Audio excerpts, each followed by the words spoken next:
Hello students, welcome back to another video. अगर आप लोग बीए थर्ड ईयर के 6 सेमेस्टर में और हिस्ट्री पढ़ रहे हैं तो आज की वीडियो में मैं न्यू बैच 2026-27 का हिस्ट्री के पेपर 1 एंड पेपर 2 दोनों का सिलेबस लेकर आ गई हूँ ऑल यूनिवर्सिटी के लिए। आप चाहे किसी भी यूनिवर्सिटी से पढ़ाई करते हैं, अगर हिस्ट्री आप पढ़ रहे हैं तो आज का ये सिलेबस आपके लिए बहुत इंपॉर्टेंट होने वाला है न्यू बैच 2026-27 में। देखिए, जब आप लोग बीए के थर्ड ईयर में आ जाते हो तो आपका 5th और 6th सेमेस्टर होता है। तो 5th सेमेस्टर में आपने अपने हर एक सब्जेक्ट का 2 पेपर दिया है। 2 पेपर आप लोगों ने दिया है, पेपर 1 एंड पेपर 2, और दोनों का ही अलग अलग सिलेबस होता है। तो बिल्कुल उसी तरीके से आप लोगों के बीए के 6th सेमेस्टर में भी होगा।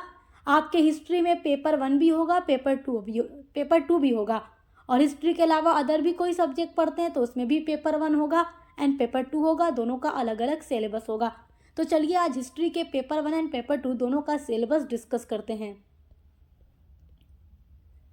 देखिए, जो आपका पेपर नंबर 1 होगा हिस्ट्री में, पेपर नंबर 1, उसके पेपर का नाम है era of Gandhi and mass movement, यानी कि गांधी का युग और जन आंदोलन। ईरा मतलब होता है युग, एरा मतलब युग होता है, मास मतलब जन, मूवमेंट मतलब आंदोलन। तो गांधी का युग और जन आंदोलन यानी era of Gandhi and mass movement, ये आपके हिस्ट्री का पेपर नंबर 1 है। और ये आपके लिए पेपर नंबर 1 में कोई ऑप्शनल नहीं है, ये एकदम कंपलसरी है, हर बच्चे को पढ़ना है। और जो आपका पेपर 2 होगा उसमें आपको लगभग 2 से 3 ऑप्शनल पेपर दिए जाते हैं, उसमें से कोई भी एक चूज करके आप पढ़ सकते हैं। तो उसका भी सिलेबस इसी वीडियो में डिस्कस करेंगे। चलिए पहले हिस्ट्री के पेपर 1 का सिलेबस डिस्कस कर लेते हैं। तो देखिए, आपका मैक्सिमम मार्क्स 100 होता है और आपका पासिंग मार्क्स 33 होता है। चलिए यहाँ पर देखिए, यूनिट दिया गया है, इधर आपका टॉपिक दिया गया है, यहाँ पर नंबर ऑफ लेक्चर्स दिया गया है। चलिए आप केवल यूनिट और अपने टॉपिक पर ध्यान दीजिए। आपकी टोटल 8 यूनिट्स होंगी और आपकी जो पहली यूनिट है, यूनिट नंबर 1 है, उसमें है entry of Gandhi and the non cooperation movement. Syllabus को इंग्लिश में भी है तो मैं हिंदी में भी आपको समझाऊंगी, हिंदी इंग्लिश दोनों में बताऊंगी, टेंशन नहीं लेना है। चलिए देखिए, एंट्री ऑफ गांधी का मतलब गांधी का प्रवेश, and the non cooperation movement का मतलब होता है, नॉन कोऑपरेशन का मतलब असहयोग, मूवमेंट का मतलब आंदोलन। तो भारतीय राजनीति में गांधी का प्रवेश और असहयोग आंदोलन। तो देखिए, लगभग 1919 में गांधी जी भारतीय राजनीति में पूर्ण रूप से प्रवेश कर चुके थे और 1920 में ही उन्होंने असहयोग आंदोलन चलाया था। तो उसके बारे में आप लोगों को पढ़ना है। सारी वीडियोस आपको हमारे चैनल पर मिलेगी, हर एक टॉपिक पर वीडियोस हमने आपके लिए अपलोड की हुई है, तो आप देख लीजिएगा, पूरी लिस्ट भी आपके लिए बना दी है। चलिए देखिए, यूनिट नंबर 2 आपका है rise of revolutionary movement in India with special reference to HRA and HSRA and trial of Bhagat Singh.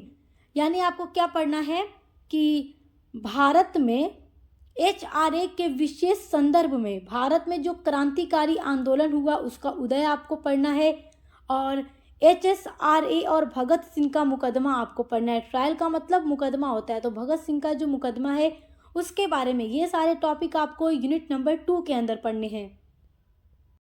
अब देखिए, जो आपका यूनिट नंबर 3 है वो है rise of revolutionary movement outside India with special reference to Ghadar party. Rise का मतलब होता है उदय, रेवोल्यूशनरी का मतलब होता है क्रांतिकारी, मूवमेंट का मतलब आंदोलन, आउटसाइड मतलब बाहर, इंडिया यानी भारत के। तो गदर पार्टी के संदर्भ में, गदर पार्टी के विशेष संदर्भ में भारत के बाहर जो क्रांतिकारी आंदोलन का उदय हुआ उसके बारे में आपको यूनिट नंबर 3 के अंदर पढ़ना है।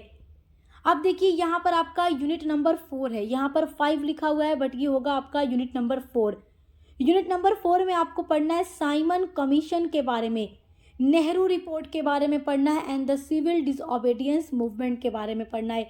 देखिए, साइमन कमीशन ये आपका अलग टॉपिक है, नेहरू रिपोर्ट ये आपका अलग टॉपिक है, and the civil disobedience movement का मतलब होता है सविनय अवज्ञा आंदोलन, जो गांधी जी के द्वारा चलाया गया था, नमक कानून तोड़ा गया था, इसके बारे में आपको पढ़ना है। तो ये आपके यूनिट नंबर 4 के सारे टॉपिक हैं।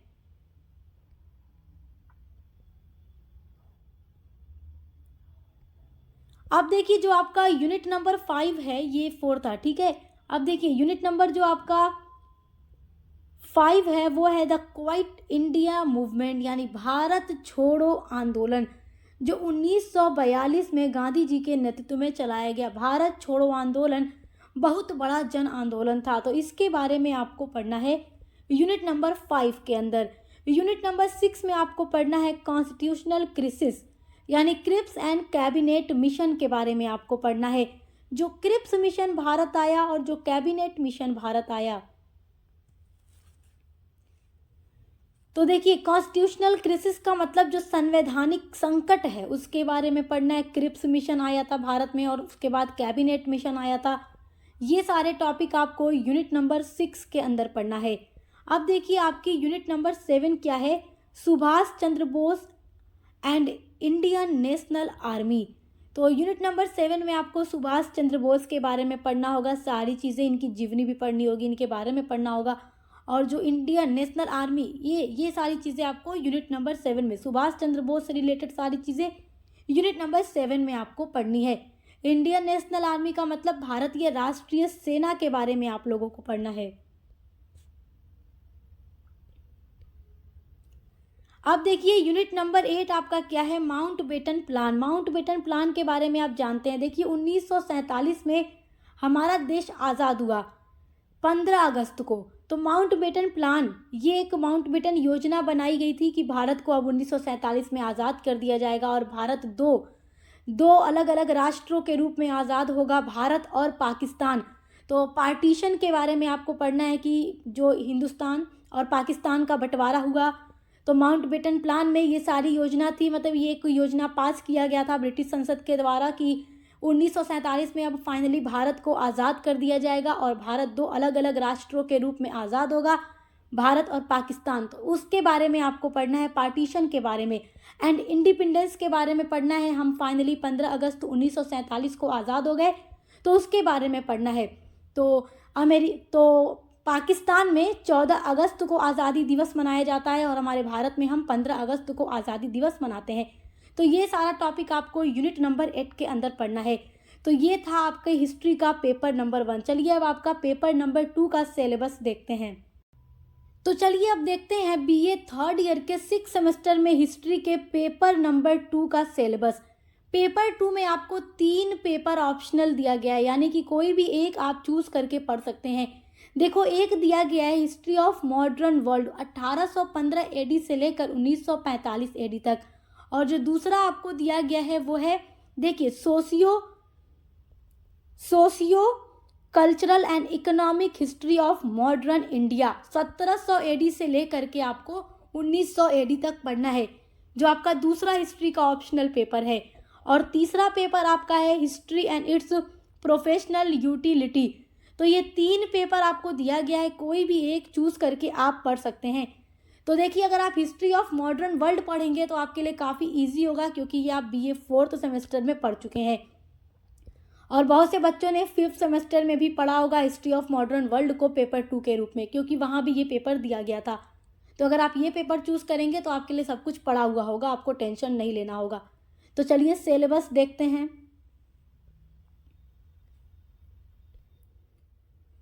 देखिए यहाँ पर यूनिट है, यहाँ पर टॉपिक है, आपका मैक्सिमम मार्क्स 100 होगा और पासिंग मार्क्स 33। चलिए देखिए यूनिट नंबर 1 है unification of Germany and Italy. Unification का मतलब होता है एकीकरण। जर्मनी और इटली का जो एकीकरण किया गया उसके बारे में आपको यूनिट नंबर 1 के अंदर पढ़ना हुआ है। अब यूनिट नंबर 2 में आपको पढ़ना है causes leading to first world war, यानी कि प्रथम विश्व युद्ध के क्या क्या कारण है। तो आपको यूनिट नंबर 2 के अंदर प्रथम विश्व युद्ध के कारण, प्रभाव, परिणाम, सारी चीज़ों के बारे में पढ़ना है। सभी पर हमने वीडियो बनाई हुई है, आप देख लीजिएगा। हिस्ट्री के पेपर 1 एंड पेपर 2 दोनों की प्लेलिस्ट बनी हुई है आप लोगों के न्यू बैच के लिए। चलिए देखिए यूनिट नंबर 3 में आपको पढ़ना है Paris peace convention and treaty of Versailles.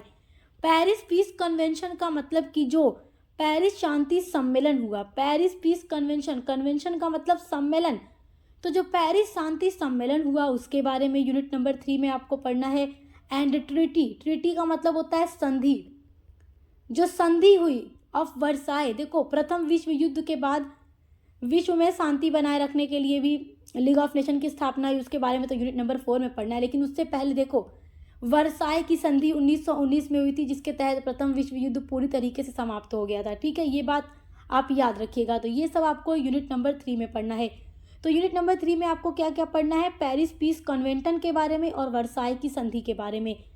अब देखिए यूनिट नंबर 4 में आपको पढ़ना है लीग ऑफ नेशंस के बारे में। लीग ऑफ नेशन का मतलब देखिए आपको इसके ऑर्गेनाइजेशन के बारे में पढ़ना है, अचीवमेंट के बारे में पढ़ना है एंड फेलियर के बारे में आपको पढ़ना है। तो लीग ऑफ नेशन यानी राष्ट्र संघ का संगठन कैसे हुआ, इसकी स्थापना कैसे हुई, इसकी क्या क्या अचीवमेंट थी और इसकी क्या क्या फेलियर यानी असफलताएं हैं। तो देखिए प्रथम विश्व युद्ध में जन धन का इतना नुकसान हुआ जिसके लिए विश्व में शांति बनाए रखने के लिए लीग ऑफ नेशन की स्थापना की गई थी, ताकि विश्व में दोबारा ऐसा भयंकर युद्ध न हो सके जिसमें लाखों लोगों की जान चली जाए, क्योंकि फर्स्ट वर्ल्ड वॉर में लाखों लोगों की जानें चली गई थी। तो इसलिए विश्व में शांति बनाए रखने के लिए लीग ऑफ नेशन की स्थापना की गई थी। लेकिन लीग ऑफ नेशन असफल हो जाता है और फिर आप देखते हैं कि 1939 में सेकेंड वर्ल्ड वॉर शुरू हो जाता है। फिर से एक भयानक युद्ध शुरू हो गया 1939 में, जो कि 1945 तक चला था। तो लीग ऑफ नेशन के बावजूद भी जब दोबारा विश्व युद्ध शुरू हो गया तो आखिर इसकी असफलता के क्या क्या कारण थे, किन वजहों से लीग ऑफ नेशन फेल हो गया, उसके बारे में आपको यूनिट नंबर 4 के अंतर्गत पढ़ना है। अब देखिए यूनिट नंबर 5 आपका है rise of communism in Russia, यानी कि रूस में जो साम्यवाद का उदय हुआ उसके बारे में पढ़ना है। द बोल्शेविक रिवॉल्यूशन यानी कि जो बोल्शेविक रिवॉल्यूशन है यानी रूस की क्रांति के बारे में पढ़ना है। तो रूस में साम्यवाद का उदय और रूस की क्रांति आपको यूनिट नंबर 5 के अंदर पढ़ना है। यूनिट नंबर 6 में आपको पढ़ना है rise of dictatorship Mussolini and Hitler. Rise का मतलब उदय, डिक्टेटरशिप का मतलब तानाशाही का उदय, मुसोलिनी के बारे में, हिटलर के बारे में पढ़ना है जो कि तानाशाह थे। तो इनके बारे में यूनिट नंबर 6 के अंदर आपको पढ़ना है। अब देखिए यूनिट नंबर 7 में आपको पढ़ना है United states in world affair, यानी कि विश्व मामलों में संयुक्त राज्य अमेरिका, यूनाइटेड स्टेट यानी इन वर्ल्ड अफेयर, विश्व मामलों में संयुक्त राज्य अमेरिका।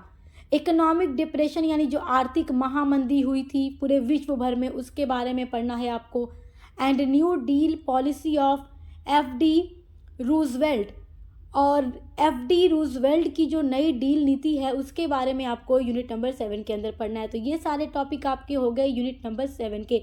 मैं हिंदी में आपको सिलेबस बता रही हूँ, तो आप चाहें तो हिंदी में पूरा नोट कर लीजिएगा वीडियो को पॉज करके सुन करके। अब देखिए यूनिट नंबर 8 जो कि आपकी लास्ट यूनिट है वो है factor leading for second world war and UNO. अब देखो फर्स्ट वर्ल्ड वॉर के बारे में तो आप यूनिट नंबर 2 में पढ़ोगे, लेकिन यूनिट नंबर 8 में आकर आपको पढ़ना है सेकेंड वर्ल्ड वॉर के क्या क्या फैक्टर यानी क्या क्या कारण थे, और उसके बाद जो यूएनओ की स्थापना की गई, यूएनओ की स्थापना कैसे हुई। यूएनओ की स्थापना भी विश्व स्तर पर शांति बनाए रखने के लिए की गई सेकेंड वर्ल्ड वॉर के बाद। तो ये सारे टॉपिक आपको यूनिट नंबर 8 के अंदर पढ़ना है। तो ये है आपके हिस्ट्री का पेपर नंबर 2, और पेपर नंबर 2 में आपका जो 2 अदर ऑप्शनल पेपर है उसका सिलेबस अगर आपको चाहिए तो आप मुझे इस वीडियो में कमेंट करके बता दीजिएगा, तो मैं उन दोनों पेपर का भी सिलेबस आपके लिए अपलोड कर दूंगी। तो आई होप कि आपको अपना पूरा सिलेबस समझ में आ गया होगा कि आपको कितने टॉपिक, कौन कौन से टॉपिक पढ़ने हैं हिस्ट्री के पेपर 1 एंड पेपर 2 के अंदर। और हिस्ट्री के अलावा भी अदर सभी सब्जेक्ट की क्लासेस चल रही हैं, और जो आपका को करिकुलर पेपर है उसकी भी क्लासेस चल रही हैं। तो चैनल पर विजिट करके ज़रूर देखिएगा, अच्छे से पढ़ाई करते रहिए। Best of luck. अब मिलते हैं अगली वीडियो के साथ।